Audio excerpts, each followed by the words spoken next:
What this lesson revolved around is taking a quadratic function and analyzing it when it's not in that vertex form. And the vertex form, just go over both of these briefly. The vertex form of a quadratic function says a quadratic function can be written in this form: a multiplied by x minus p quantity squared plus q. That's the vertex form. The standard form says you can also write a quadratic function if you like in this form: ax squared plus bx plus c.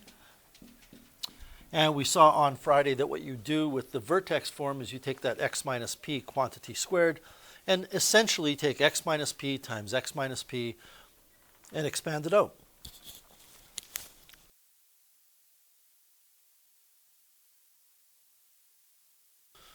When you expand it out, you get what's called the standard form. What we learned is that clearly there's a lot of information in the vertex form that's not available to us directly in the standard form. And what that means is that you need to use your graphing calculator. And we had a conversation at lunch and this morning with somebody else regarding this.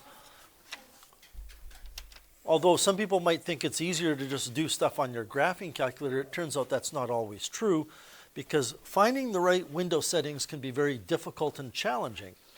So any of the problems that we're doing or that you were doing for your homework are problems that we're going to learn how to do algebraically, which means we won't have to grapple with that whole window setting thing. We're going to learn how to do things properly on paper. And I like doing things algebraically because then I don't have to worry about, well, where am I going to look for this graph? I just do it on paper and I get the answer. So you're using your graphing calculator here to find things like x-intercepts. You're using your graphing calculator to find coordinates of a vertex of a parabola, those types of things. Can you look at your work, please? Does anybody have any questions you would like me to go over? No. Okay, good.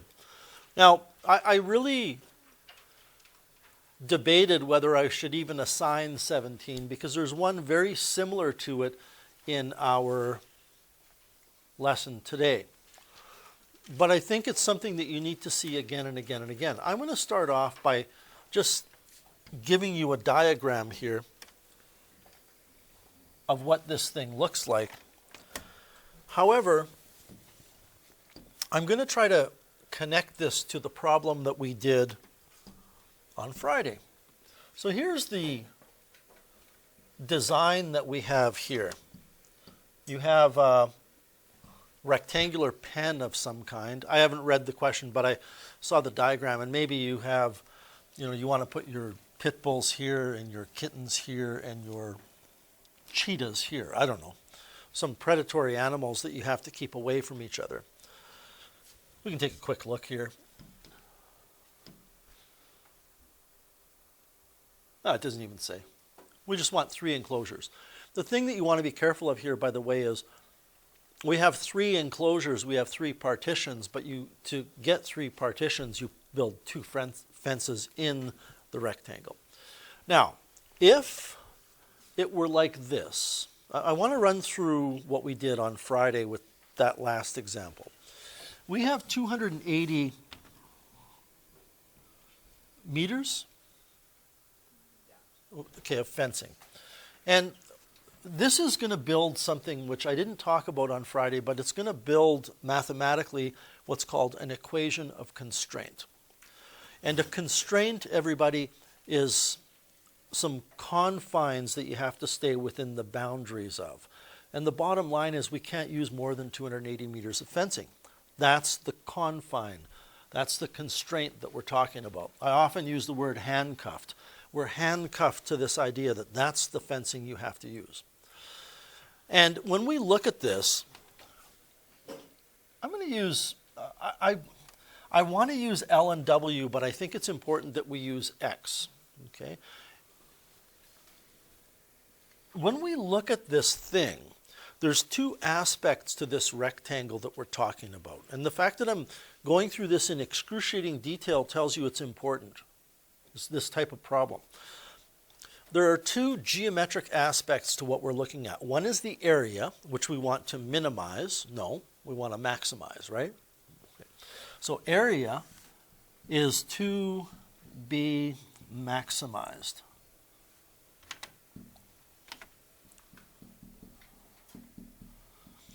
But the other thing is the perimeter. Okay? And the perimeter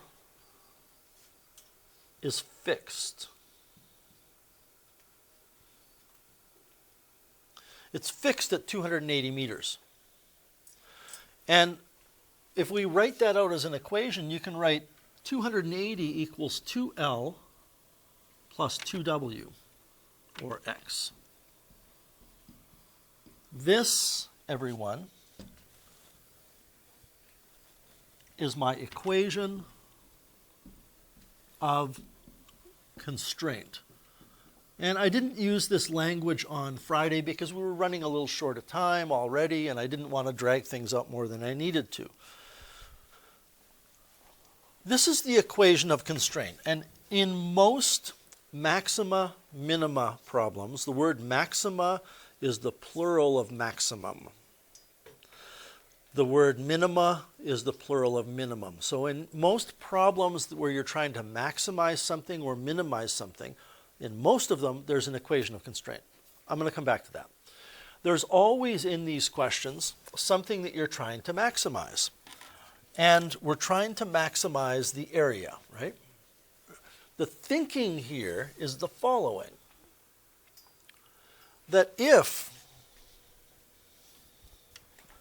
we could construct a graph that shows area on the vertical axis, and if that graph was a parabola,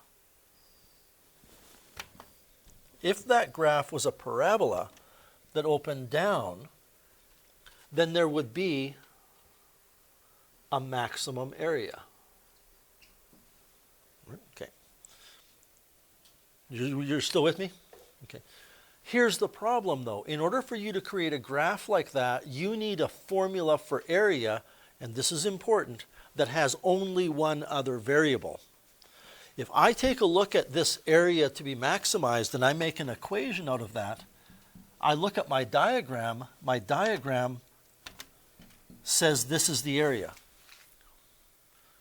I can't graph this area when it's defined in terms of two variables. Graphs don't work that way. There is always an independent variable that goes on the horizontal axis and a dependent variable. So we need to get rid of the L. How do we get rid of the L? We use the equation of constraint. So I can take this equation of constraint and divide everything by 2. And then I can subtract x from both sides and get L equals 140 minus x. The equation of constraint is what we use to eliminate a variable from the equation, which will then allow us to look at a graph of area as a function of one variable, not two. So what's going to happen here, and I mean, I hope you understand this is the problem we did on Friday. I still haven't gotten to 17 because there's no barriers in here. There's no partitions. We're going to put this right here. And we get a equals x times 140 minus x, or a equals negative x squared plus 140x. And let's not talk right now about the details of putting that into your calculator and how you find the maximum. You can find the maximum of that. Okay? If you like, we can go over that in a second, but that's not what I'm worried about right now. That's what you would do. That's what your equation of constraint would be if it were that picture. Now, let's get back to reality. It's actually this. And this is still L. This whole distance here is L. This is still x. The fact of the matter is, we still are trying to maximize the area. We still are trying to maximize that. The perimeter is still fixed, right? But it's not, for an equation of constraint, 280 equals 2L plus 2x. It's 2L plus 4x. because I have to put X amount of fencing here, and I have to put X here and here. So the only thing that's changed is my equation of constraint is different. This is still my equation of constraint.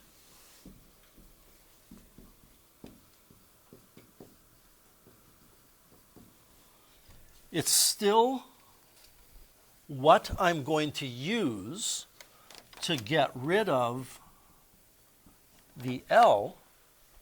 Keep using W, I apologize. It's X, right?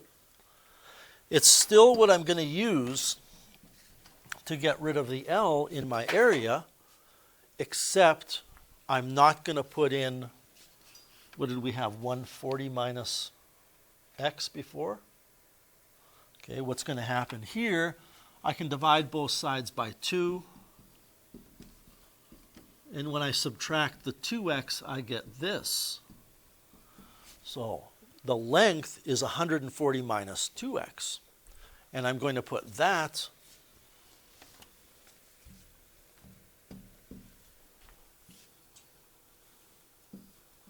there. Let's see what happens. I'm going to have A equals X times 140 minus 2X. I'm going to expand that out and get 140X minus 2X squared. 140X minus 2X squared. I don't need to write here, by the way, negative X squared plus 140X. Now, what I'm saying is that this equation, well, you know what? I am going to rewrite it. Because I just want to impress on you the fact that A is negative 2. It's a parabola that opens down. It's narrower than x squared, but who cares? All we care about is where the vertex is. And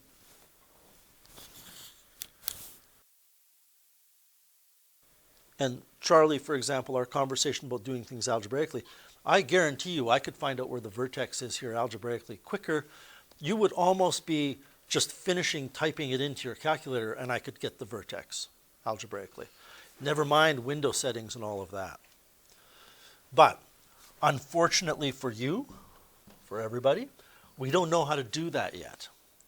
So we need to say to ourselves, this is going to be a graph where area is here and x is here.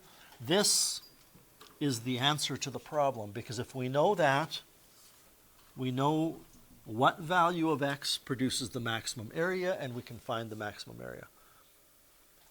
Okay.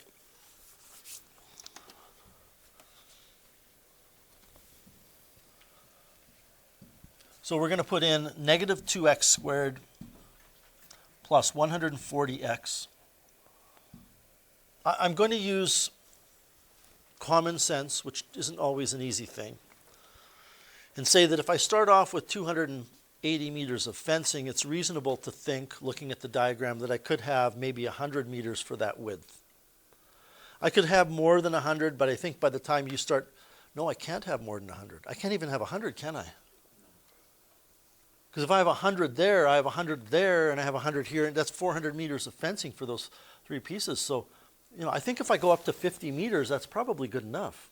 I think if I go longer than 50, it's still possible, but it's going to start to be this very narrow thing with very long partitions, with very little area.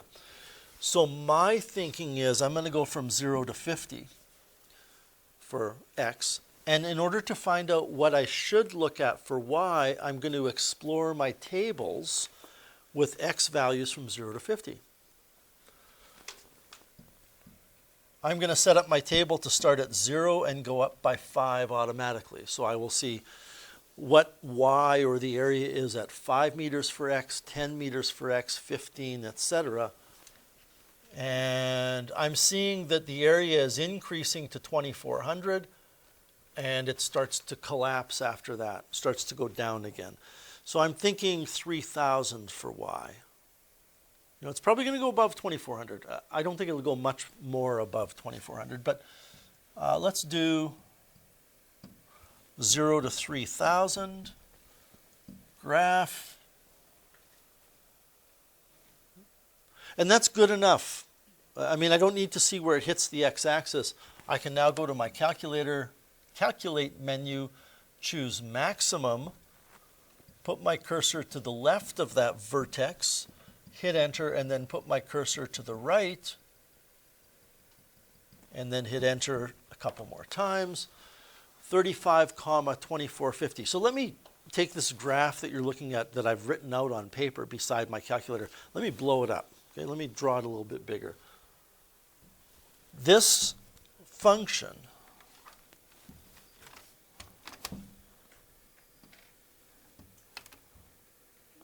it doesn't matter where the intersection points of the axes are. This happens at 35 for x, comma 2450 for y,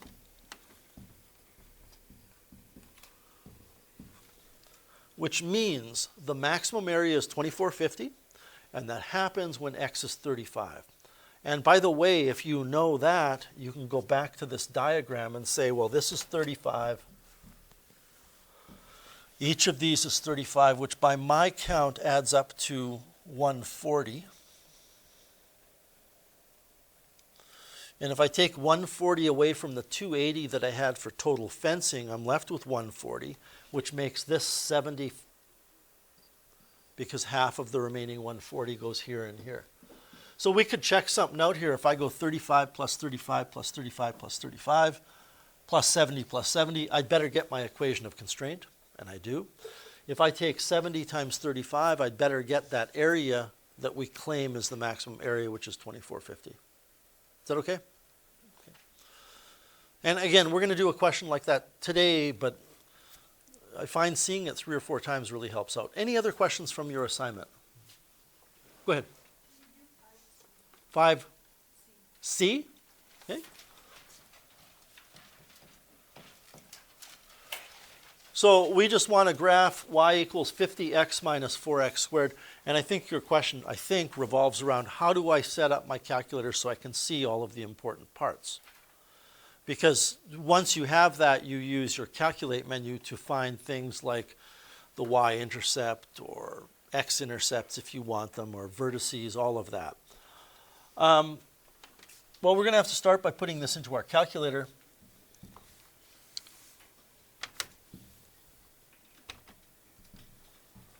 Y is equal to 50x minus 4x squared. Now, you know, I suppose what we could do is use our table to explore the table of values and what the graph looks like. If I go to my window set, second window to go to table set, and I start at 0 and go up by 1, I'll be able to look at the different values that y has for many values of x. Okay? So when I go to my table, I can see right away, by the way, the y-intercept is 50. When x is 0, y is 50. Yeah. You put 50 minus 4x squared, not 50x. Oh, did I put 50 minus 4x squared? I missed my x? Look at that. Thank you very much. There we go. Didn't even mean to do that. So I'm going to go to my table. Okay, so it starts at the origin, my mistake. Starts at the origin. It goes up, doesn't it? It goes up to 46, to 84. It goes up to 156. What does it do after that? Oh, it starts falling again. Well, that tells me then that for my vertical window settings, I should probably go up to at least a couple hundred. Well, not at least. 200, I think, will do it.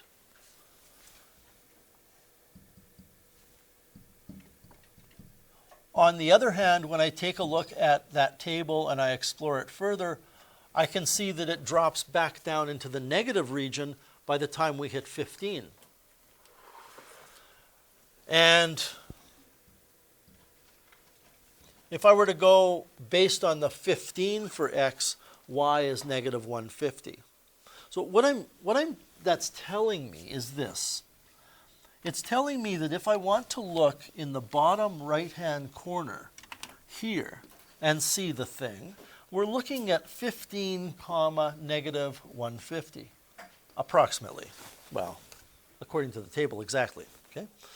On the other hand, I also know, looking at my table, that I have to go up to at least a bit over 150. So that's telling me that I want this to have a y coordinate of, well, I'll say 200. When we scroll in our table to the left-hand part for x, we can see that it drops quite readily after that. When we get to like -3, we're down at -200. So I'm thinking if we go -2, -150, that will work. I'm just presenting a different way that you can use your table here and communicating it to you in a different way here. So window settings, I'm going to go from -2 to 15, and for y, I'm going to go from -150 to 200.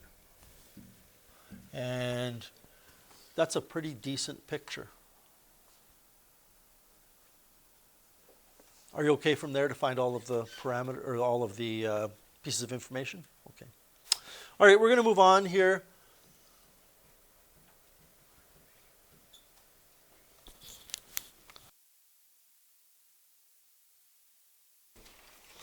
We have to do a survey today. That's why the Chrome card is in here. So I don't know how long the survey is going to take.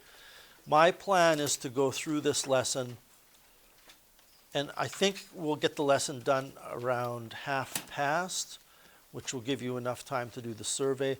I haven't decided what that means for tomorrow, if we're going to move on, or tomorrow might be a work day, or we might have a quiz tomorrow. I don't know. I haven't decided, but this is the plan. So we're just continuing to work with quadratic functions in standard form. Quadratic function is given by y equals 2x squared plus bx plus 10, and the graph of the parabola of the quadratic function passes through 4, -6.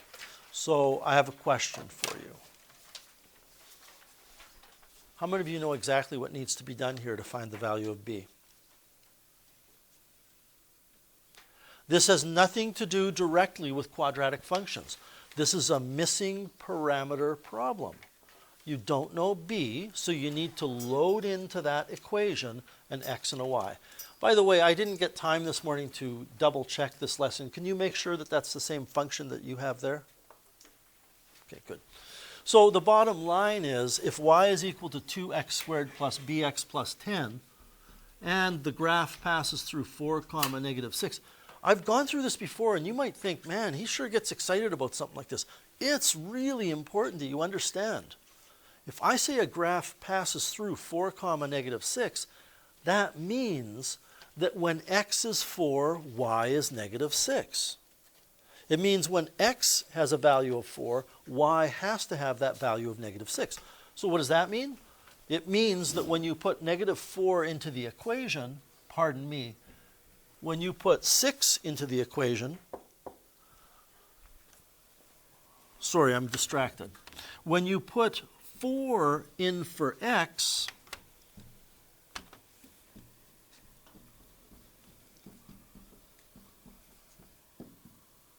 you have to get -6 coming out for y.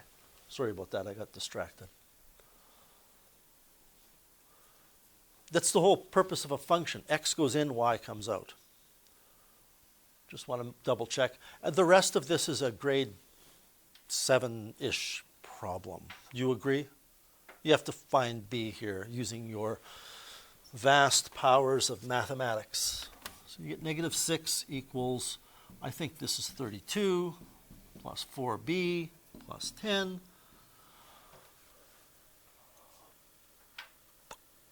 Correct? Don't just blindly follow along writing down what I'm writing. Use your noggin and think. Those numbers correct?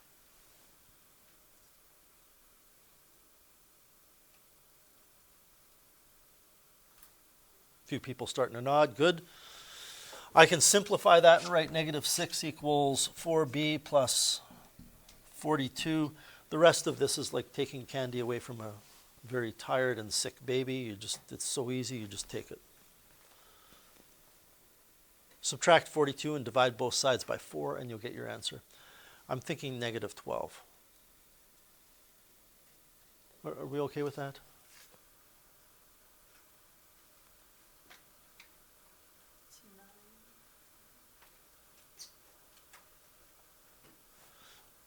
This is correct, isn't it? Negative 6 equals 4b plus 42?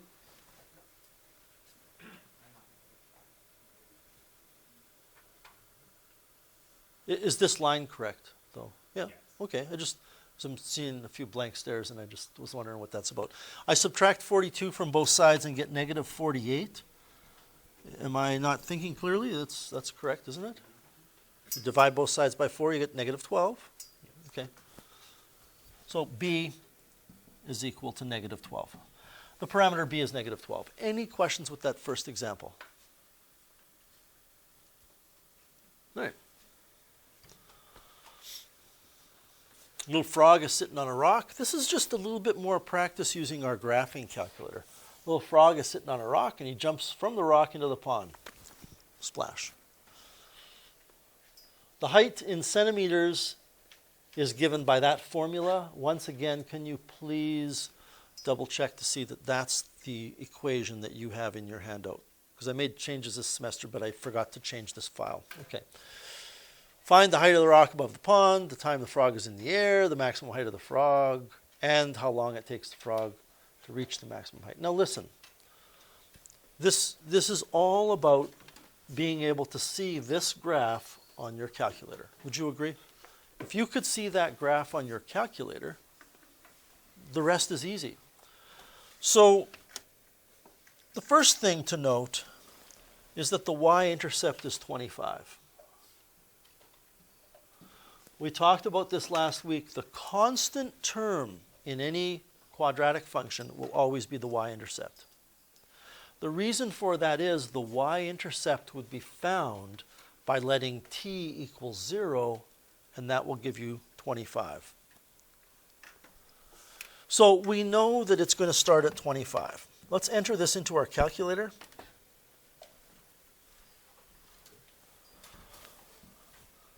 What do we have?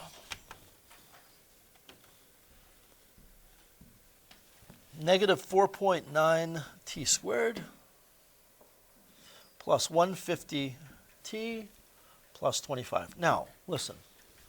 You have to use common sense. Yep. It's negative 490. Thank you.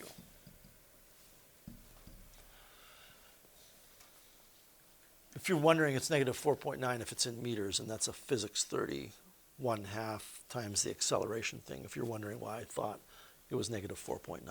Okay. Is it entered correctly now, Aoki? Okay. You have to use your worldly experience here and ask yourself a question.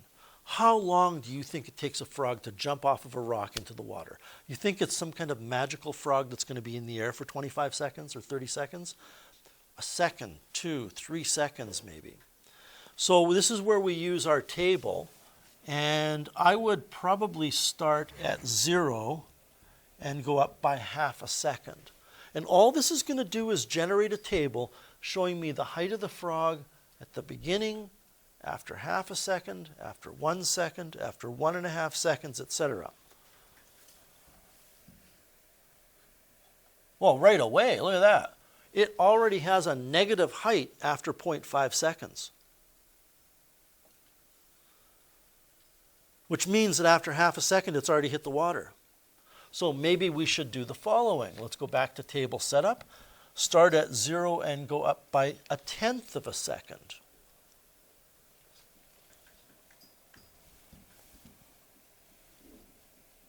And I can see, look at this height, rises to about 35.4 centimeters at 0.2 seconds, and then it starts falling. So it looks as though it's hitting the water somewhere between 0.4 and 0.5 seconds. So I'm going to go 0.5 seconds. I'm going to, in my window settings, go from 0 to 0.5 seconds. What was that maximum-ish height that we saw, about 34.5? So for my maximum y, I'm going to go to 40, and I can change that later. I'm not going to go 0 to 40. I'm going to go negative 10 to 40. Does anybody remember why I want to start at negative 10? For the x-axis? Intercept? Yeah. To find the x-intercept, I'm going to want to see the graph go below the x-axis. So in conjunction with my table, that's not too shabby, right? That looks pretty good. So what is the height of the rock above the pond? Well, that's 25 centimeters, but if you like, you can go trace 0 to show that at the beginning, the height of the frog is 25 centimeters. That means the rock is 25 centimeters above the water. What is the time the frog is in the air? We need to determine for part B. We need to determine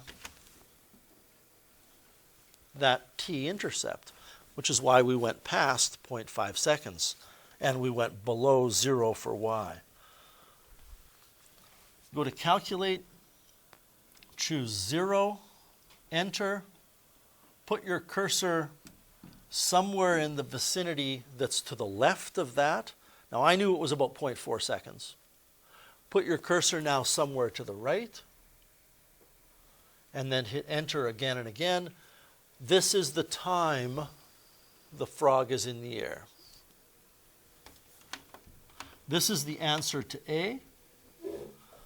This is the answer to B.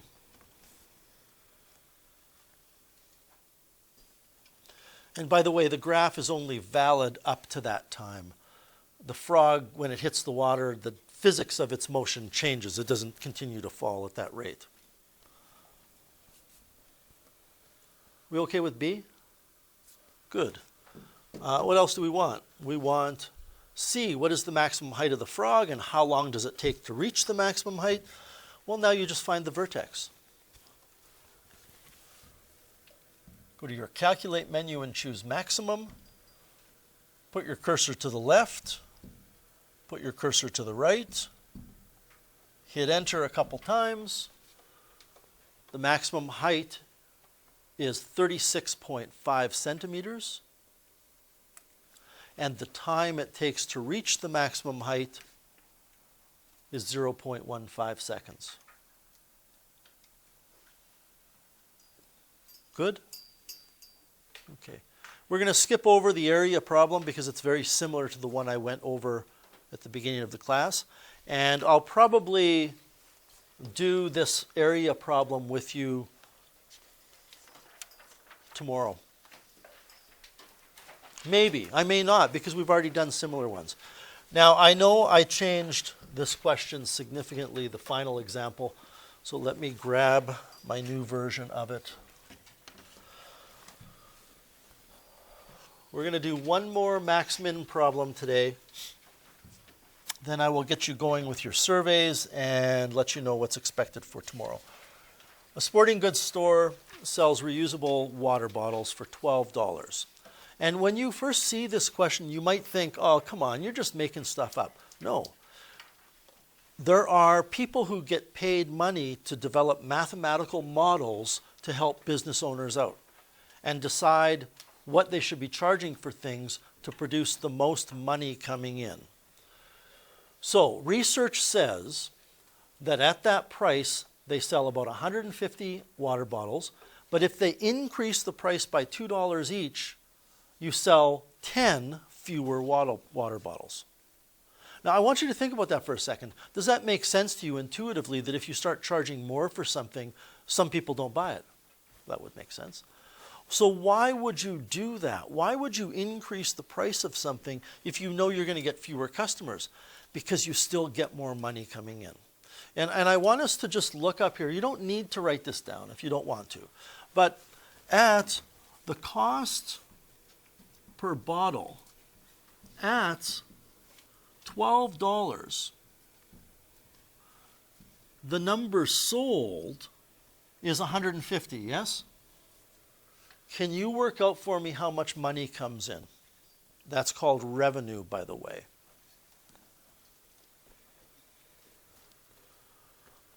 $1,800. The revenue is $1,800. Okay.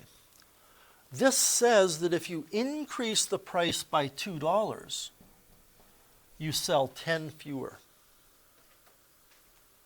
So you would sell 140. And by my count, I think that's 1960. I want you to notice that every time this goes up by 2, this goes down by 10. Okay? So let's try something here. What if you decided you're going to charge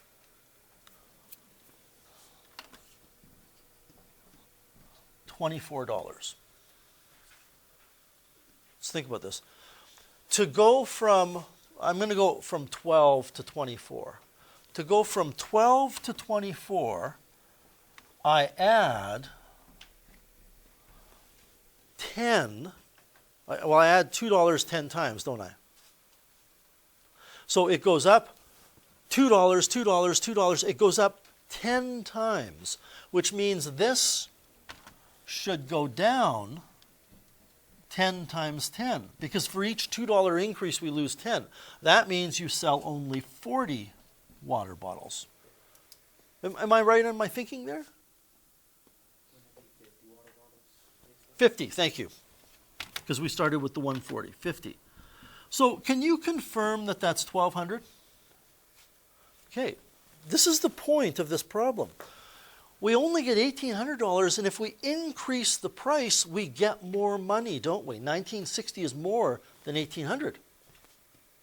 But eventually, if you increase the price too much, even though you're getting a lot of money for a water bottle, so few were sold that you start to lose money compared to your initial opening. And someplace in here is the sweet spot. Someplace in here is the spot where you charge a certain amount and you get the most money. You don't sell the most bottles. You don't charge the most per bottle. You get the most money. So how do we do this? Well, we're going to set up an equation that says revenue equals cost per bottle times number of bottles. So what is the cost per bottle? Well, this is a little tricky because the cost per bottle is not $12, is it? Because it's changing. What we need to do is define a variable. And the variable is going to be our friend x. X is going to be the number of $2 bumps in the price. So if X was 4, we're increasing the price by $8. If X is 10, then we're increasing it by $20. That means our price is 12 plus something. Who can tell me 12 plus what?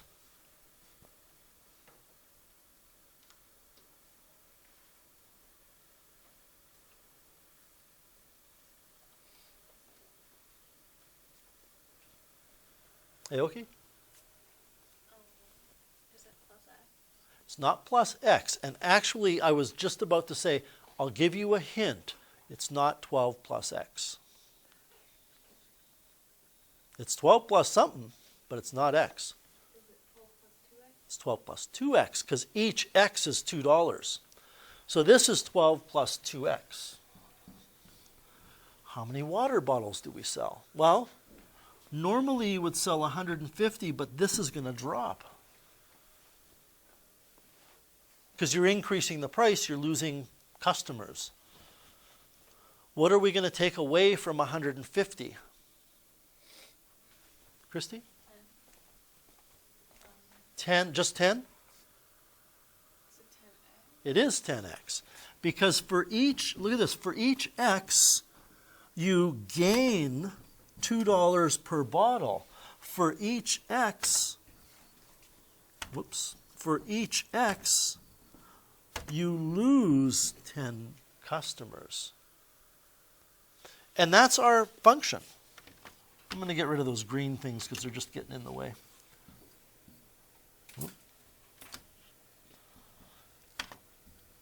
How many of you see if you FOIL that out, it's quadratic? Do you see if you FOIL it out, you'll get negative x squareds? It's going to open downward. It's going to have a maximum. It's going to have a maximum what? A maximum revenue. And that's what we need to do. We're going to FOIL this out. I'm going to ask for your help here.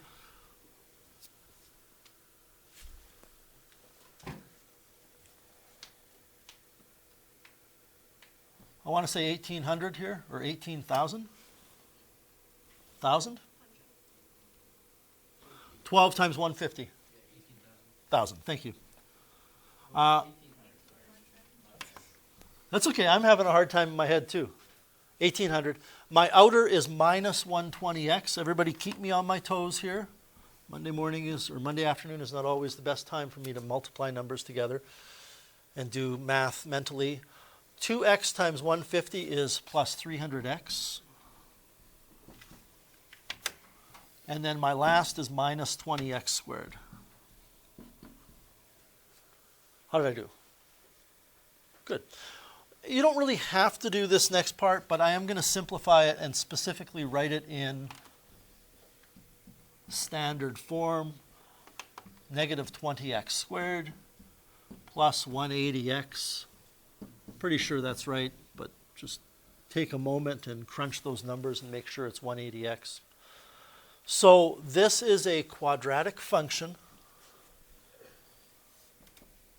with revenue being the y, x being x. It opens downward because of this negative, which means there's a maximum revenue, and the maximum revenue occurs at a particular value of x. We just have to find out what the coordinates of that vertex are.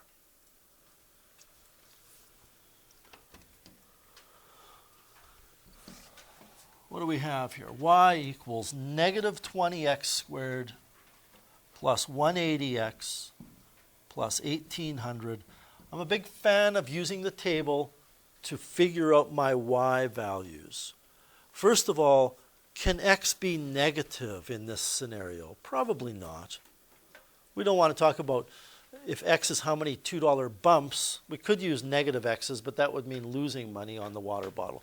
So I'm going to start at 0 for x, and I'm going to go up to, listen, if I go up to 20, that's kind of crazy, because that would mean I'm going to take that $12 bottle and increase it by $40, so I'm going to sell it for $52, which is not a reasonable price. But let's put it in there.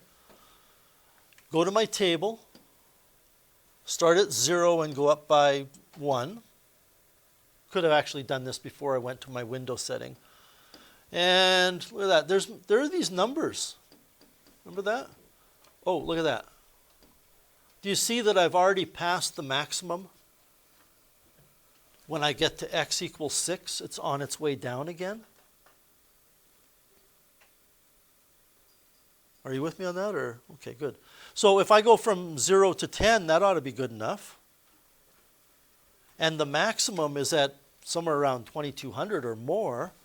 So my window setting, I'm going to change my mind and go 0 to 10 and 0 to 3,000.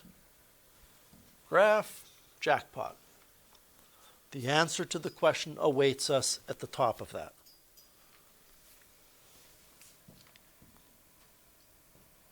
Max, put my cursor to the left, then to the right. So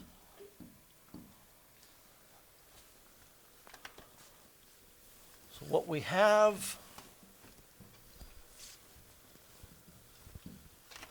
is this is our area, this is x. This happens at x equals 4.5. This maximum area, it's not area, is it? Revenue.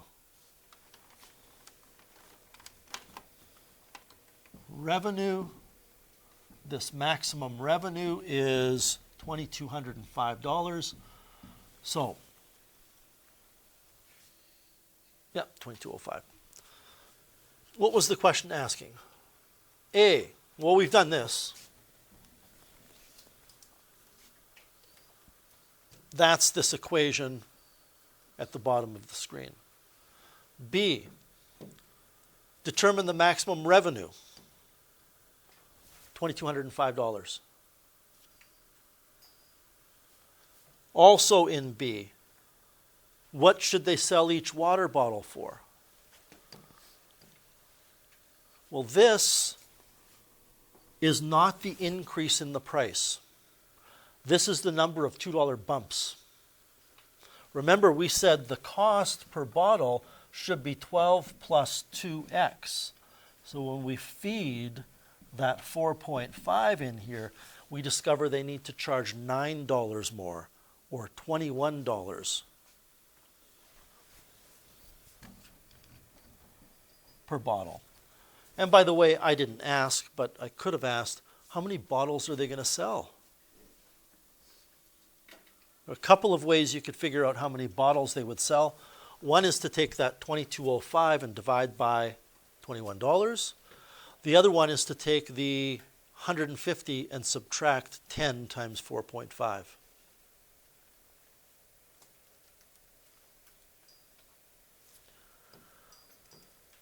There's nothing really new in this today, and I'm not saying you have to do all of these problems. We're going to stick to the schedule we have. These are problems for practice for tomorrow.